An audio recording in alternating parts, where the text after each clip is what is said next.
never slow up, no I don't take shit. I got no love for the fakeness. If you wanna play tough and wanna hate this, I'll always show up.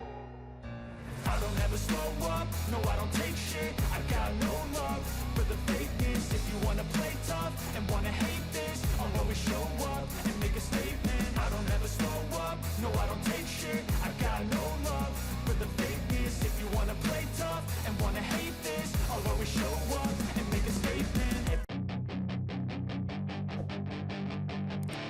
Pembalap LCR Honda, Johann Zarco mengungkapkan bahwa Marc Marquez belum tampil segarang ekspektasinya. Saat Marc Marquez pindah ke Ducati, Johann Zarco berekspektasi bahwa jawara MotoGP 6 kali itu akan langsung tampil garang dan menghabisi lawan-lawannya. Namun, Marc Marquez yang menunggangi motor Ducati GP23 membutuhkan waktu untuk adaptasi dengan tunggangan barunya itu. Sebenarnya saya berharap dia akan lebih kuat, kemudian saya menyadari bahwa dia butuh waktu untuk beradaptasi. Saya pikir dia akan terbang dan membunuh persaingan, tetapi Pecco justru menunjukkan bahwa dia masih menjadi pembalap yang paling baik dalam mengendarai Ducati, tutur Johann Zarco.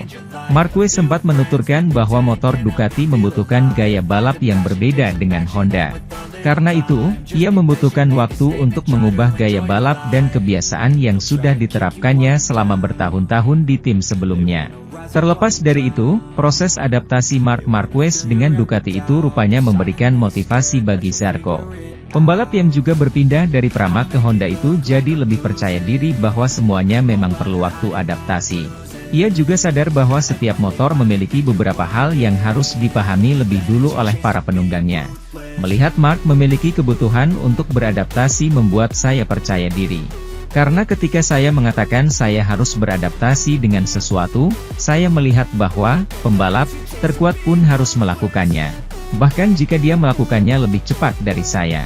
Hal ini memotivasi saya dan membuat saya sadar bahwa di setiap motor ada hal-hal yang harus dipahami, terang Zarco.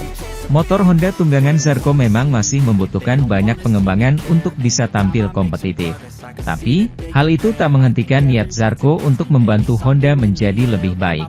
Di sisi lain, musim MotoGP 2024 memasuki paruh kedua dengan persaingan yang semakin memanas. Kedatangan Marc Marquez ke Ducati menjadi salah satu sorotan utama, dengan banyak pihak yang memprediksikan dominasi sang legenda. Salah satu yang menaruh ekspektasi tinggi adalah Johann Zarco, pembalap LCR Honda. Zarco, dalam sebuah wawancara GP1 mengungkapkan, sementara itu, putaran ke-8 MotoGP 2024 akan dihelat di sirkuit TT Assen, Belanda, yang ikonis pada 28 hingga 30 Juni.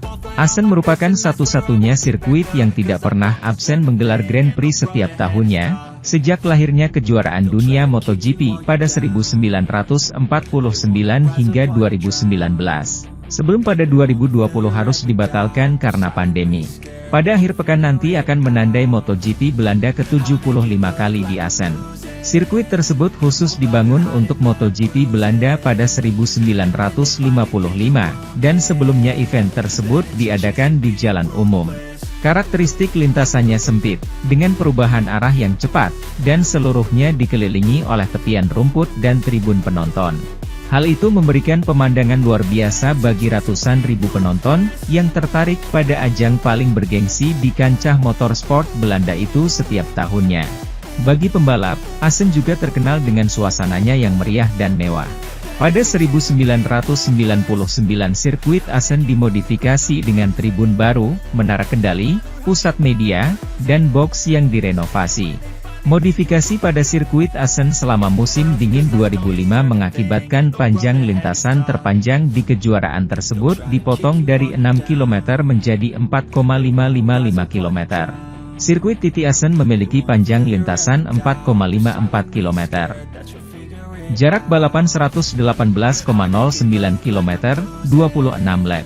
Tahun lalu, yang berdiri di podium tertinggi Assen ialah Francesco Bagnaia, Ducati Lenovo. Pada 2022, Bagnaia dengan menunggangi Ducati juga memenangi GP Belanda.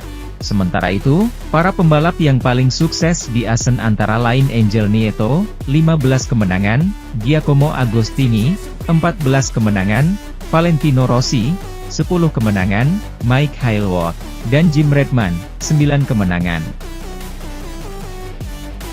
Manajer Ducati, Davide Tardozzi, membeberkan peluang mendatangkan lagi pembalap paling ditakuti Marc Marquez ke MotoGP. Pembalap paling ditakuti Marc Marquez yaitu Andrea Iannone sedang menjadi perbincangan menyusul performa menjanjikan yang ditunjukkan. Rider Italia itu sedang naik daun dengan penampilan yang dia tunjukkan bersama tim Go11 Ducati di pentas World Superbike, WSBK. Iannone bertengger di peringkat ke-6 klasemen pembalap WSBK 2024 setelah merampungkan 4 seri balapan sejauh ini. Tak ayal, hasil tersebut seolah membuka kembali jalan rider berusia 34 tahun itu untuk kembali bersaing pada ajang MotoGP di masa depan. Dengan memperkuat Go11 Ducati, kans Iannone untuk dilirik dan menjadi salah satu joki Desmosedici GP di kelas utama terbuka. Meski demikian, pandangan sedikit berbeda diutarakan oleh Davide Tardozzi selaku manajer Ducati Lenovo. Tardozzi mengakui bahwa penampilan Iannone pada WSBK 2024 cukup mengesankan meski masih tertahan di peringkat ke-6 klasemen. Akan tetapi, MotoGP memiliki level kompetisi yang berbeda yang lebih ketat dan keras dibandingkan WSBK.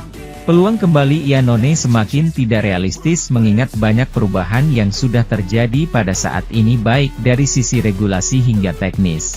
Iannone tampil sangat bagus di WSBK, tapi MotoGP adalah sebuah langkah maju, kata Tardozzi. Saya tidak tahu apakah setelah beberapa tahun dia masih bisa menyesuaikan dengan dirinya. Selain itu cara membalap juga sudah berubah dan pada saat yang sama karakteristik motor juga, imbuhnya.